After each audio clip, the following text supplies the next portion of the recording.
Welcome to the Rim Break Rodeo. We hope this video helps. You start by freeing immediate space. This is fast and effective. First, empty junk and deleted items. These accumulate a lot.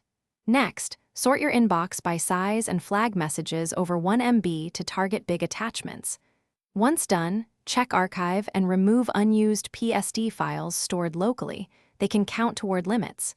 Make sure to close Outlook before deleting large PSDs to avoid file locks. These steps clear visible clutter and let you proceed to deeper cleanup confidently. Now you focus on what keeps growing: attachments and older mail. Save important attachments to OneDrive or local storage, and then remove them from the messages to reclaim space. After that, run conversation cleanup and mailbox cleanup tools to delete redundant copies and large items you overlooked. Once those finish, set up auto archive or manually move mail older than a chosen date to a separate PSD, reducing mailbox quota usage while preserving access when needed. Make sure indexes rebuild. Finish by checking your mailbox quota in Outlook or Outlook web app to see % used and projected growth.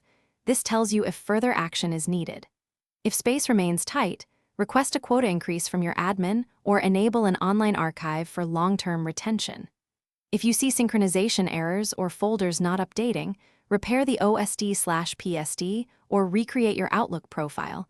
Always back up PSDs first. If problems persist, restart Outlook and recheck. Often a profile refresh or repair resolves lingering issues. Thanks for watching. Consider subscribing if we helped you.